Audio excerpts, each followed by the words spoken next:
नमस्कार, ताल ठोक के देख रहे हैं आप। मैं हूं आपके साथ रोहित सरदाना और एक बार फिर हम जी न्यूज की उस मुहिम को लेकर आपके साथ हैं जिसका नाम है आजाद भारत में अधिकारों का सबसे बड़ा आंदोलन।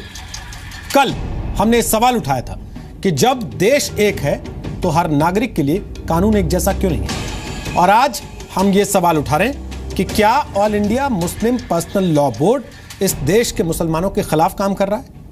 ये सवाल इसलिए पूछना पड़ रहा है क्योंकि आज मुस्लिम पर्सनल लॉ बोर्ड ने कई और मुस्लिम संगठनों की तरफ से एक प्रेस कॉन्फ्रेंस की और कहा कि लॉ कमीशन ने यूनिफॉर्म सिविल कोड पर जनता से जो 16 सवाल पूछे उसका इस मुल्क के मुसलमान जवाब नहीं देंगे और इस सवालनामे का यानी लॉ कमीशन के सवालों का बहिष्कार किया जाए। हम पूछ रहे हैं कि भारत का मुसलमान मुस्लिम पर्सनल लॉ बोर्ड की जागीर है क्या? इस देश के प्रधानमंत्री ने सार्वजनिक मंच से कहा कि हिंदू हो, मुसलमान हो, किसी भी धर्म के मानने वाले हो, हर धर्म और हर संप्रदाय में महिलाओं के अधिकार समान होने चाहिए। सरकार के ही कहने पर लॉ कमीशन ने देश की जनता से राय मांगी है कि बताइए यूनिफॉर्म सिविल कोड को लागू करने को लेकर आपके विचार क्या है। लेकिन मुस्लिम पर्सनल लॉ बोर्ड ने आज पूरे देश के सामने कहा कि लॉ कमीशन इस देश की सरकार की तरह अवैध कार्रवाई में आगे बढ़ रहा है। हम चाहते हैं कि आप एक एक शब्द को आज ध्यान से सुने। मुस्लिम पर्सनल लॉ बोर्ड ने कहा कि लॉ कमीशन इस देश की सरकार की तरह अवैध कार्रवाई में आगे बढ़ रहा है। मुस्लिम पर्सनल लॉ बोर्ड ने आज यह भी कहा कि प्रधानमंत्री मोदी सरहद को नहीं संभाल पा रहे और देश के भीतर जंग की तैयारी कर रहे। हमारा सीधा सा सवाल यह है, अगर मुस्लिम पर्सनल लॉ बोर्ड को लॉ कमीशन के सवालों पर एतराज है तो उसे क्या करना चाहिए?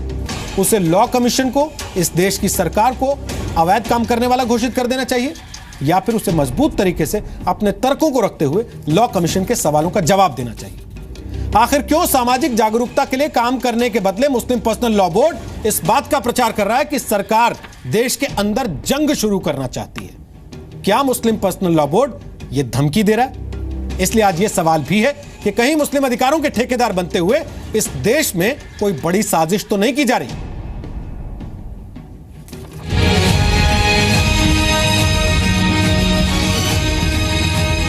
हिंदू हो, मुसलमान हो, सिख हो, ईसाई हो, बौद्ध हो,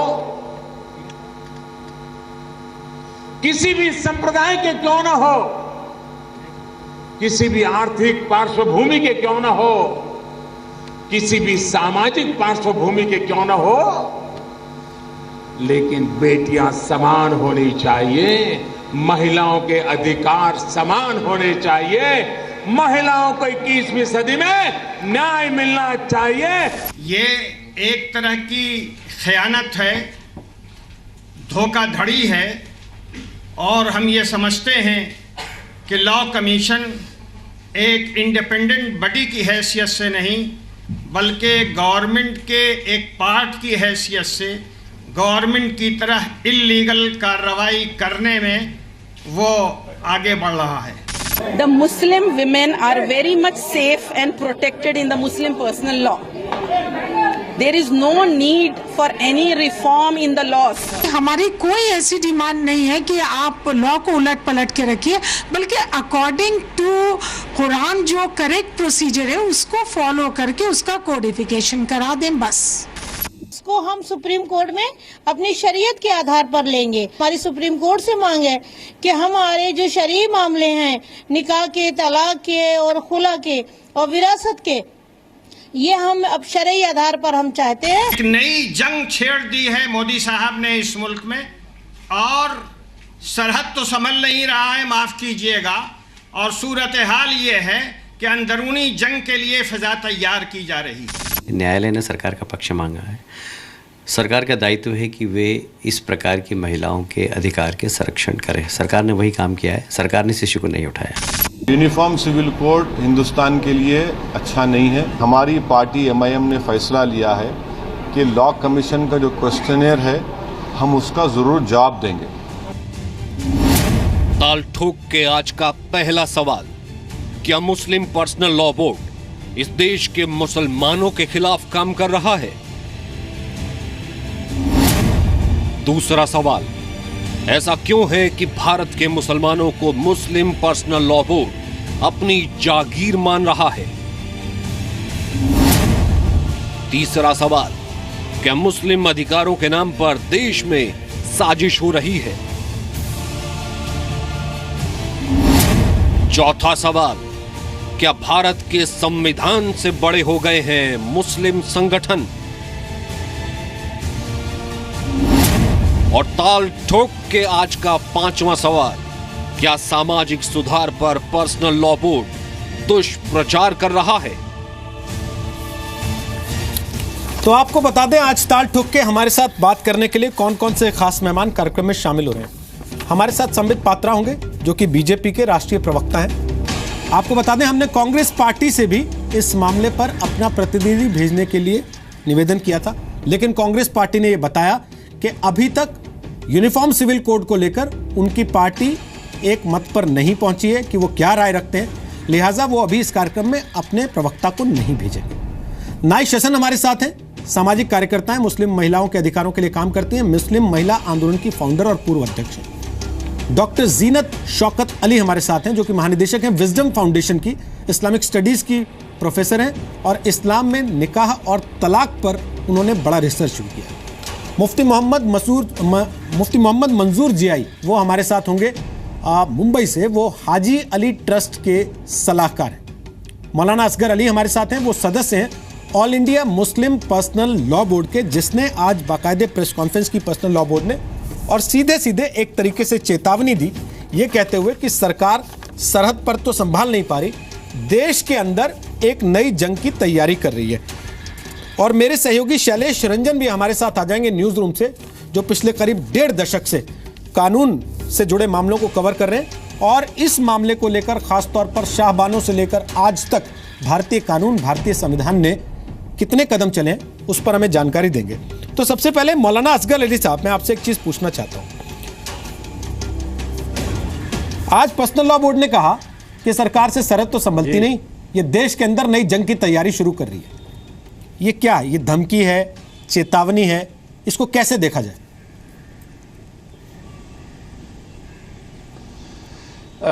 मैं बहुत ही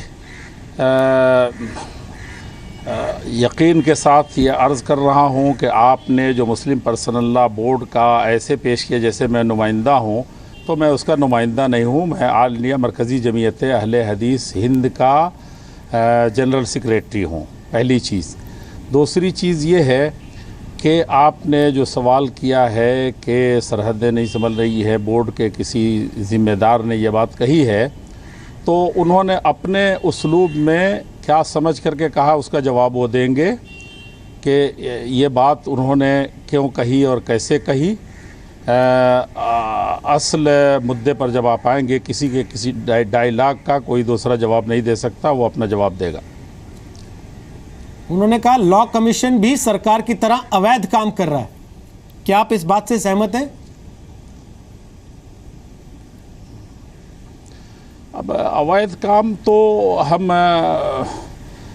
नहीं ये करेंगे, लेकिन हम ये कहेंगे कि चाहे वो सरकार हो, चाहे लॉ कमीशन हो, जो भी हो, जो संविधान में सारे वर्गों और धर्मों को जिस तरीके से आज़ादी दी गई है अपने धर्म और आस्था पर चलने और रहने की, उसमें अगर कोई इंटरफेयर और मुदाखलत होता है तो ये कहेंगे हम कि ये मुदाखलत नहीं होनी चाहिए। और उस मुदाखलत को हम जो कानून और संविधान हमारा कहता है, हमको अव्वले दिन से, पहले ही दिन से दिए हुआ है, उसमें किसी तरह की मुदाखलत हुकूमत करे, जो भी करे, तो इस तरह की चीज़ नहीं होनी चाहिए। सर, आपका स्टैंड क्या है? आपको लगता है सरकार मुसलमानों के अधिकारों का हनन कर रही है अगर यूनिफॉर्म सिविल कोड की तरफ बढ़ती है तो?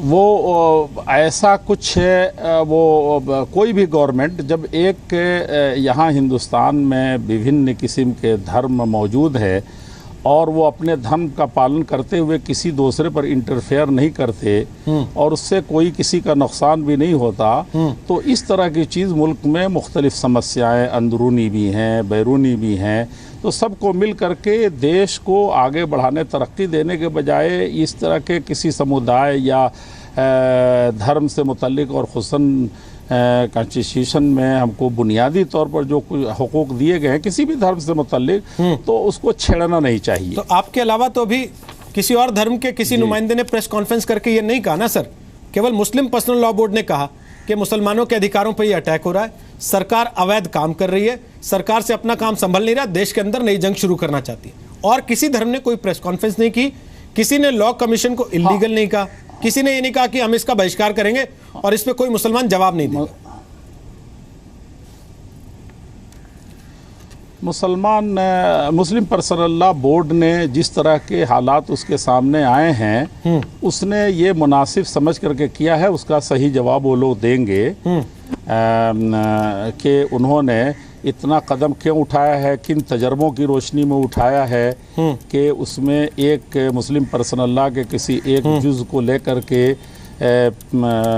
पिछले दिनों कुछ ऐसे हालात पैदा हुए मुल्क में जिससे लगता था कि मुसलमानों के हुकूक या दिगर धर्म वालों के हुकूक पर कुछ न कुछ इंटरफेयर हो रहा है। बहरहाल इन सारी चीज़ों को उन्होंने देखा या जो कुछ भी महसूस किया उसकी बुनियाद पर उन्होंने कहा, उसके ज़िम्मेदारों से ये बात पूछें तो बहुत अच्छे तरीके से आपको जवाब देंगे कि उन्होंने ये कदम क्यों उठाया है। आप पर्सनल लॉ बोर्ड के साथ हैं या नहीं?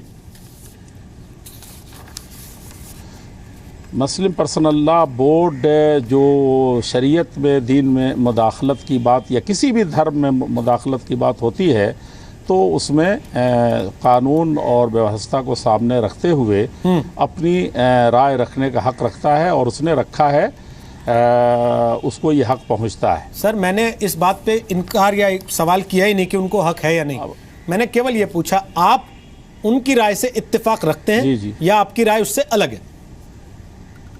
हाँ, हम किसी की तफसील में जाने के किसने किस अंदाज में बात कही, सरहद के हिफाजत और न हिफाजत और इस तरह की वो बात मैंने आपकी मान ली, नहीं पढ़ते, लेकिन सिरे से इंटरफेयर जहां हो रहा है वहां हम जरूर कहेंगे कि इंटरफेयर नहीं होना चाहिए, चाहे हुकूमत की तरफ से हो या चाहे जिसकी तरफ से भी हो, एक धर्म वाले के दूसरे धर्म। तो डॉक्टर जीनत चौकत, ये नहीं होना चाहिए आपने, और इस तरह के चीज को रोकथाम के लिए मुस्लिम पर्सनल लॉ या कोई भी इकदाम करता है तो वो उसका हक है। ठीक है डॉक्टर जीनत चौकत, आपने पूरी बात सुन ली मौलाना असगर अली की। मैंने काफ़ी तफसील से उनसे कुछ चीज़ें पूछने की कोशिश की है और मुझे लगता है उनका स्टैंड थोड़ा क्लियर हुआ कि वो क्या कह रहे हैं, क्या कहना चाहते हैं।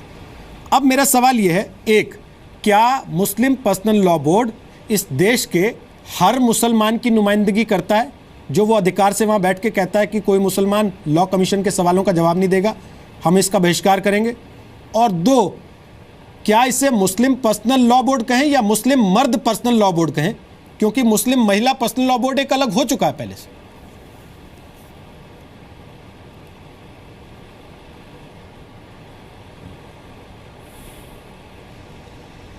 हेलो, आवाज कट गई। डॉक्टर जीनत, मेरी आवाज आ रही है आपको? जी हेलो जी, आप मुझे सुन पा रही हैं? जी जी, अभी आ रही है जी, अभी आ रही है। आपको मेरी आवाज आ रही है? जी बिल्कुल, आपको सब लोग सुन पा रहे हैं। आपको मेरी आवाज आ रही है? जी जी, सब लोग सुन पा रहे हैं। डॉक्टर साहब, मैं एक छोटा सा सवाल मेरा ये है, सवाल का ये, आपके सवाल का ये जवाब है। जी जी बोलिए। कि जी जी बोले, आप जवाब दें अगर आपने सवाल सुन लिया तो। जी आपके जी जी आपका ये सवाल का ये जवाब है कि मुस्लिम पर्सनल लॉ बोर्ड जो है वो एक अम्ब्रेला ऑर्गेनाइजेशन बनी थी मुसलमानों, हर एक मुसलमान की रखवाली के लिए, हर एक मुसलमान को अपना हक दिलाने के लिए, अपनी इज़्ज़त से चलने के लिए। लेकिन अनफॉर्चुनेटली कुछ ऐसे मामला ज़रूर हुए जहां उन्होंने विमेंस राइट्स को काफ़ी इग्नोर किया, और जब वो उनके सामने आए तो उसको बड़ी संजीदगी से उनको सोचना था कि हम इसका जवाब कैसा दें। लेकिन वो जो जवाब उन्होंने सुप्रीम कोर्ट को लेटर लिख के बताया है, वो उस किस्म का जवाब जो है वो अनएक्सेप्टेबल है कि ट्रिपल तलाक जो बिल्कुल तलाक के बिदअत है, जो कुरान शरीफ में जिसका जिक्र नहीं है, जो 22 मुस्लिम कंट्रीज ने हटा लिया है वन वे और द अदर, तो वो बस उस पर अटल बैठे हुए हैं, ये गलत है। दूसरी बात यह है, जब उन्होंने कहा कि औरत में अक्लमंदी कम है और विमेन, तो मैं आपको एक डजन एग्जाम्पल दे सकती हूँ जो हमारे रसूल सल्लल्लाहु अलैहि वसल्लम के हाउस होल्ड में हज़रत खतीजा जो थी उनकी वाइफ, उनको पहले जब प्रॉफिट को वही आई, यानी कि रेवलेशन आया, वो पहले थी जो उनको एक्सेप्ट करी। हजरत आयशा सिद्दीका बड़ी हदीसों की कलेक्टर थी, 1/3 ऑफ इस्लाम उनसे आया है। ये मुस्लिम पर्सनल लॉ बोर्ड को मालूम होना चाहिए। हजरत उम्मे सलमा बहुत बड़ी इंटेलेक्चुअल थी। हजरत आयशा ने बैटल ऑफ जमल लीड किया, और मैं आपको हजारों एग्जांपल्स दे सकती हूँ इस किस्म के इस्लाम में। तो जब मुस्लिम पर्सनल लॉ बोर्ड इस किस्म की बात करता है, जहाँ मुसलमान औरतों को जो इस्लाम ने इतना ऊंचा दर्जा दिया, उसको वो कायम नहीं रख सकते। क्यों? उसको वो सही तरीके से बता और पेश नहीं कर सकते। ये क्यों है? ये ट्रिपल तलाक तो बड़ी मामूली सी चीज है, और अगर वो बड़ी ग्रेसफुली इसको ये कंसीड कर देते कि नहीं ये हटा देना चाहिए, और हम दूसरे जो तलाक हसन है उसको हम मुकर्रर करेंगे, तो फिर बात ही खत्म हो जाती। लेकिन इस किस्म की जो उन्होंने बातें कही है, वो नेचुरली मुसलमान महिलाओं को बिल्कुल अनएक्सेप्टेबल है। हमको ही नहीं, लेकिन कुरान शरीफ के नजरिए से ये अनएक्सेप्टेबल है। ठीक है। और कोई भी इसको कोई भी राइट थिंकिंग मर्द भी इसको एक्सेप्ट नहीं कर सकता है। ठीक है। तो ये जो है मुस्लिम पर्सनल लॉ बोर्ड, उनको बड़ी संजीदगी से, क्योंकि इतनी बड़ी जिम्मेदारी उनके शोल्डर्स पे है, लेकिन वो जिम्मेदारी उनको निभाना है। हम चाहते हैं कि वो निभाए, लेकिन इस किस्म से जब वो बात करते हैं तो फिर नेचुरली ड्राफ्ट बनेगा यूनिफॉर्म सिविल कोड का। ठीक है। उन्होंने ये बात को आगे बढ़ाई है। ठीक है। ठीक है। मेरा कहना ये है, और ये बात जो है जो बनने जा रही है, जो विमेन्स राइट, जो सुप्रीम कोर्ट में अब मामला है, सुप्रीम कोर्ट को मेरे ख्याल से तय होना चाहिए। और अगर यूनिफॉर्म सिविल कोड की तरफ, देखिए मैं यूनिफॉर्म सिविल कोड की नुमाइंदगी नहीं करती हूँ, ना उसको मैं I am not against the uniform civil code. ठीक है। ऑल्सो यू सी पर से, ठीक, लेकिन ये जो है ये बड़ी ही कॉम्प्लेक्स और कॉम्प्लिकेटेड मामला है, जो शादी, डिवोर्स, इनहेरिटेंस का है। तो इसके लिए कंसेंसस ऑफ ओपिनियन भी चाहिए, होना चाहिए। ठीक है। ठीक है। मैं नाइश हसन आपके पास आऊं, उसके पहले मैं मौलाना साहब आपसे जल्दी से कमेंट देना चाहता हूं। मुफ्ती मोहम्मद मंजूर जियाई, आपने सुना डॉक्टर जीनत साहिबा को? एक चीज तो उन्होंने साफ कर दी कि मुस्लिम पर्सनल लॉ बोर्ड अगर महिलाओं के हकों को, उनके अधिकारों को ठीक से देख पा रहा होता, संभाल पा रहा होता, तो आज ये स्थिति नहीं आती। उसके बाद मुस्लिम पर्सनल लॉ बोर्ड एक तरीके से सरकार को चैलेंज करता है, लॉ कमीशन को चैलेंज करता है, और संविधान से ऊपर हो जाता है।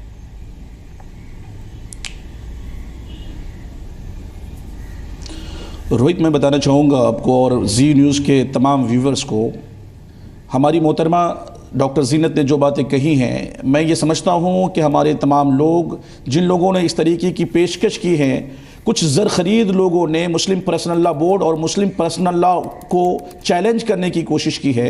हिंदुस्तान में अगर ये मुस्लिम पर्सनल लॉ चल रहा है तो सिर्फ इस बुनियाद पर चल रहा है कि हिंदुस्तानी आइन के एतबार से ये पर्सनल लॉ चल रहा है।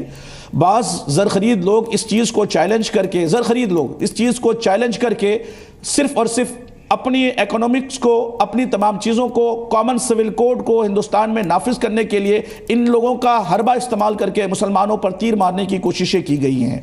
मैं आपको बता दूं कि अगर मुस्लिम पर्सनल लॉ बोर्ड की कोई गलतियां हैं, बोर्ड के मेंबरान में अगर कुछ कमियां हैं, तो उसको सुधार लाया जा सकता है। लेकिन अगर आप ये कहेंगे कि वो मुस्लिम पर्सनल लॉ को चेंज कर दिया जाए, कानून शरीयत को चेंज कर दिया जाए, अल्लाह रसूल के फरमान को चेंज कर दिया जाए, तो दुनिया ने भी देखा है कि अल्लाह रसूल का फरमान न कभी चेंज हुआ था, न चेंज हुआ है, न चेंज होगा।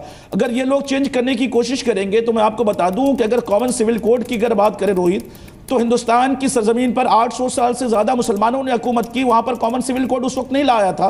अंग्रेज जब, जिसके आज आप आइडियोलॉजी जिसे बना रखे हैं, जिसकी आइडियोलॉजी को आप इस्तेमाल कर रहे हैं, इतिहास में कहां ले जा रहे हैं मुझे? फिर मुझसे कहेंगे कि आप औरंगजेब को क्यों याद कर रहे हैं, फिर आप मुझसे कहेंगे कि सिख धर्मगुरुओं के गले कैसे कटवा दिए गए थे, कैसे उनको जलते तवों पे बैठा दिया गया था। सर, वर्तमान में आ जाइए, साल 2016 चल रहा है, इस देश की सबसे बड़ी अदालत 10 बार ये कह चुकी है कि भाई जब देश एक है तो कानून एक करने की दिशा में क्यों नहीं बढ़ते? आप मुझे लेके जा रहे हैं 800 साल पहले। सर, मैं उसी चीज, मैं आपको रामायण महाभारत की कहानी सुनाने लगूं क्या? सर, मेरे काबिल दोस्त, मैं बता रहा हूं रोहित, अरे मेरे रोहित दोस्त, मेरे सुनी बात को आप पहले, कि जब इस तरीके से ये सारे मामला हमारे दरमियान में आया, जिसको आपने आइडियोलॉजी बनाया है, अंग्रेजों को, जिस वेस्टर्न तहजीब को आपने आइडियोलॉजी बनाया है, उस अंग्रेजों ने भी हिंदुस्तान में उस बात को कभी भी नाफिज करने की कोशिश। सर, आज अंग्रेज राज कर रहे हैं क्या हिंदुस्तान पर? अब बात हमारी आ गई है, आज अंग्रेज राज कर रहे हैं, या आप ये चाहते हैं कि अंग्रेज ही डिसाइड करें कि मुसलमान कैसे जिएगा हिंदुस्तान के अंदर छेड़छाड़ करने की? आप ये चाहते हैं कि अंग्रेज ही डिसाइड करें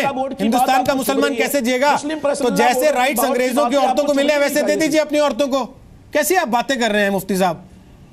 आप इतने लर्नेड आदमी हैं, आपको बता दूं, आपको सुनती है दुनिया। मुस्लिम पर्सनल लॉ की बात करते हैं, औरतों की तहफ्फुज़ की बात करते हैं, बड़े अदब के साथ मैं कहना चाहूंगा रोहित जी, बड़े अदब के साथ कहना चाहूंगा, उन औरतों के मसाइल को अगर आप हल करवाना चाहते हैं, फर्स्ट सिटीजन ऑफ हिंदुस्तान, पहले जो सिटीजन है हमारे प्रधानमंत्री साहब की अहलिया को भी आप सबसे पहले प्रोटेक्शन दे दीजिए, उन्हें भी वो अहल दिला दीजिए, उनको भी हकूक फराहम करवा दीजिए, फिर बात आगे बढ़े ना। संबित पात्रा, उन्हें हकूक दिलाने की बात ना। मैं नाइश हसन पे जाना चाहता था, लेकिन संबित पात्रा, उनका अटैक प्रधानमंत्री पर है, सुन रहे हैं हिंदुस्तान, उसका जवाब आप ही बेहतर दे पाएंगे प्लीज।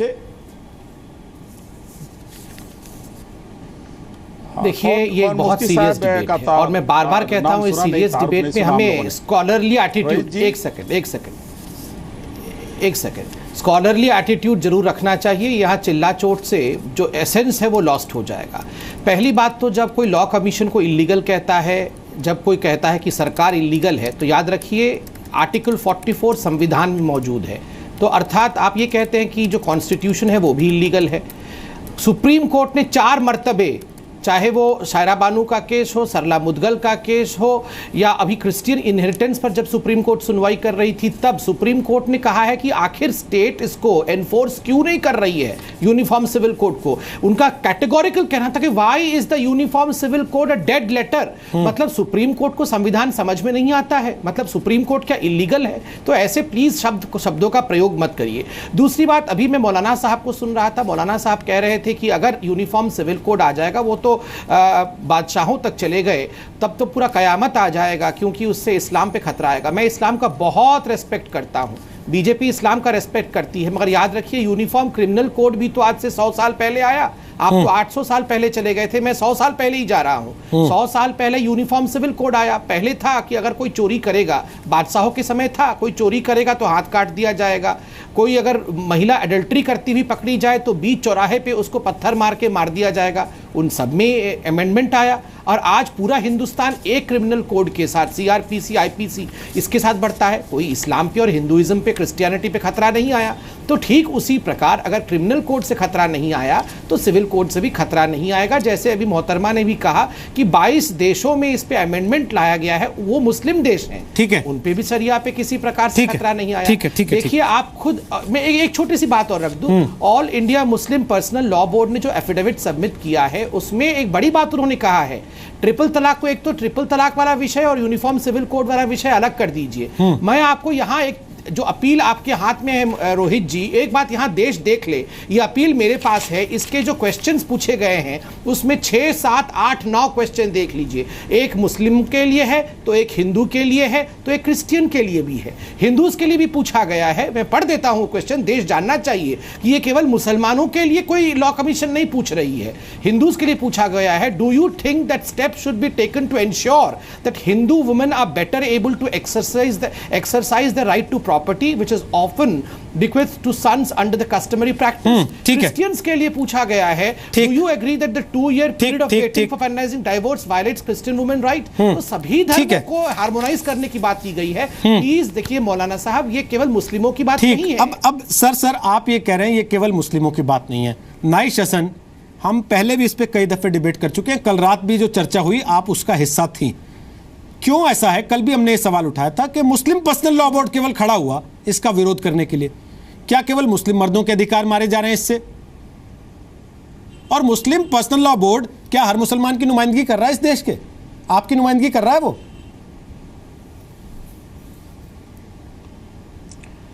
देखिए, 2 सवालों का जवाब मैं आपको दूंगी। आपने 2 सवाल पूछा है। पहली बात तो ये है कि मुस्लिम पर्सनल लॉ बोर्ड नाम का एक जो एनजीओ है, जो संगठन है, वो देश के सभी मुसलमानों की नुमाइंदगी नहीं करता। ये एक आम बात है, कोई इसमें बड़ी और कुछ कहने की ज़रूरत नहीं है। दूसरी बात, मुझे लगता है कि ये एक ओवर रिएक्शन है। हमारे मुस्लिम समाज को मैं अपील करूँगी कि इतना ओवर रिएक्ट मत करें। अगर ये यूनिफॉर्म सिविल कोड की डिबेट आती भी है तो डिबेट आने दीजिए, बहस आने दीजिए। कोई ड्राफ्ट आता है, कोई मसविदा आता है, उस मसविदे को आने दीजिए और जब वो आ जाए तो उस पर बहस की जा सकती है। ये सिर्फ मुसलमान का मामला नहीं है, ये सिख का मामला भी है, ये नॉर्थ ईस्ट की तमाम कम्युनिटी है उनका मामला है, ये ईसाई का भी मामला है। तो ये जब हम ओवर रिएक्शन करते हैं तो जैसे लगता है कि ये कोई स्काईलैब हमारे ऊपर गिर गया है, लेकिन इससे हमें बचना चाहिए। और आने के बाद अगर हम बहस करें और हमारे अधिकारों में बीइंग अ मुस्लिम कहीं कोई गुनाह हो रही हो तो उस पर हम सवाल उठा सकते हैं, लेकिन हमारे हाथ में कुछ है ही नहीं और हमारा इतना रिएक्शन आ रहा है। दूसरी बात, इसके केंद्र में हमेशा औरत थी। यूसीसी की डिबेट तब शुरू हुई थी जब औरत को जस्टिस नहीं मिल रहा था। उस केंद्र से औरत कैसे गायब कर दी गई और कैसे ये मजहबी इदारे सामने आ गए। और कोई भी मजहबी इदारा, चाहे वो हिंदू का हो, ईसाई का हो, सिख का हो, मुसलमान का हो, वो औरतों की लाशों पे खड़ा नहीं हो सकता है। मैं कभी इस बात को एक्सेप्ट नहीं कर सकती हूँ कि इस देश में मजहबी इदारे औरतों की लाशों पे खड़े हों। तो ये एक इंसाफ का सवाल है। औरत को इंसाफ जब नहीं मिल रहा था तब ये बहस आई थी। तो इसके केंद्र से औरत को गायब नहीं होना है। मैं किसी पॉलिटिकल पार्टी के साथ नहीं हूँ, मैं किसी मजहबी संगठन के साथ नहीं हूँ। मैं इस देश की एक आम औरत हूँ और सभी औरतों के अधिकार के लिए बात कर रही हूँ। वो हिंदू भी है, मुसलमान भी है, सिख भी है, सभी औरतों के लिए बात कर रही हूँ। तो हम कहाँ हैं केंद्र में? ये सवाल एक अहम है जो समझना पड़ेगा मुस्लिम कम्युनिटी को। और ये प्रेस कॉन्फ्रेंस करना, ओवर रिएक्शन करना, ये उनके खिलाफ जाएगा। ठीक है, ये उनके खिलाफ। मौलाना असगर अली के पास चलेंगे, उनसे पूछेंगे जो प्रेस कॉन्फ्रेंस हुई उसमें क्या हुआ, वो क्या सोच के गए थे, आगे जो हुआ वो उनकी मर्जी से हुआ नहीं हुआ, वो उससे सहमत है नहीं है। और साथ ही शैलेश रंजन मेरे साथ हैं।